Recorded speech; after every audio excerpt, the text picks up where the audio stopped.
وقت کیا ہے؟ السلام علیکم دوستو، آج ہم ان سوالات کے جوابات ڈھونڈیں گے جو اکثر اوقات ہمارے ذہنوں میں پیدا ہوتے ہیں، یعنی وقت اصل میں کیا ہے؟ کیا یہ کوئی حقیقت ہے یا صرف ایک تصور؟ اگر سب کچھ رک جائے تو کیا وقت بھی رک جائے گا؟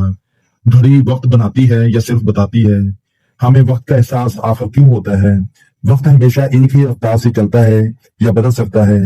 کبھی وقت تیز اور کبھی سست کیوں لگتا ہے؟ کیا وقت واپس آ سکتا ہے؟ اور سب سے بڑا سوال، کیا کائنات سے پہلے وقت موجود تھا؟ دوستو، آج ہم ایک ایسے راز پر بات کرنے جا رہے ہیں جو صدیوں سے انسان کو حیران کرتا رہا ہے، اور وہ ہے وقت۔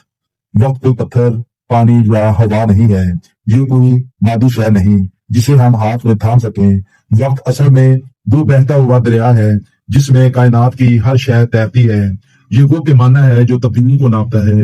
گھڑی وقت پیدا نہیں کرتی، یہ تو محض آئینہ ہے جو ہمیں وقت کا عکس دکھاتا ہے۔ جیسے ترازو وقت نہیں بناتا بلکہ صرف ناپتا ہے۔ وقت کیا ہے؟ وقت کوئی گھڑی یا کیلنڈر نہیں، یہ دراصل ایک پیمانہ ہے۔ ہم چیزوں کی حرکت اور تبدیلی کی وقت کے ذریعے ناپتے ہیں۔ دن، رات، موسم، بڑھاپا، یہ سب وقت کی علامتیں ہیں۔ وقت حقیقت بھی ہے اور تصور بھی۔ حقیقت اس لیے کہ تبدیلی موجود ہے، اور تصور اس لیے کہ ہم نے اسے سیکنڈز، منٹ اور گھنٹوں میں بانٹ دیا ہے۔ اگر سب کچھ رک گئے، سوچیں، اگر کائنات کی ہر چیز رک جائے تو وقت بھی رک جائے گا، کیونکہ وقت کا احساس صرف تبدیلی سے ممکن ہے۔ یاد رکھیں، گھڑی وقت نہیں بناتی، گھڑی تو بس ایک آلہ ہے وہ ہمیں کائنات کی حرکت اور اس میں ہونے والی تبدیلیوں کا حساب بتاتا ہے۔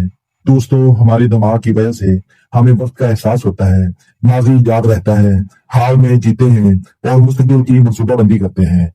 عام حالات میں وقت ایک ہی رفتار سے چلتا ہے، لیکن آئنسٹائن کی تھیوری کے مطابق روشنی کی رفتار کے قریب سفر کریں تو وقت سست ہو سکتا ہے، یعنی وقت ہمیشہ ایک سا نہیں رہتا۔ وقت کا احساس بدلتا رہتا ہے، کبھی خوشی میں وقت تیز لگتا ہے، کبھی غم اور پریشانی اور انتظار میں یہ بہت آہستہ گزرنے لگتا ہے۔ اصل میں یہ سب دماغ کی محسوسات ہیں۔ کیا وقت واپس آ سکتا ہے؟ دوستو، ابھی تک سائنس نے وقت کو واپس لے جانے کا کوئی طریقہ نہیں ڈھونڈا۔ وقت ایک ایسا دریا ہے جس کا بہاؤ ہمیشہ آگے کی طرف ہوتا ہے۔ وقت سے پہلے کیا تھا؟ سائنس کہتی ہے کہ وقت اور کائنات دونوں کا آغاز ایک ساتھ بگ بینگ تھیوری سے ہوا، کیونکہ وقت کا احساس تبدیلیوں سے ہوتا ہے۔ حال، ماضی اور مستقبل تبدیلیوں کی وجہ سے ہی بنتے ہیں۔ بگ بینگ سے پہلے تمام کائنات ساکن تھی اور کوئی تبدیلی نہیں تھی، اس لیے وقت کا کوئی وجود بھی نہ تھا۔ وقت ایک راز ہے، ایک تحفہ ہے اور ایک موقع ہے۔ سوال یہ نہیں کہ وقت کیا ہے، اصل سوال یہ ہے کہ ہم اپنے وقت کے ساتھ کیا کرتے ہیں۔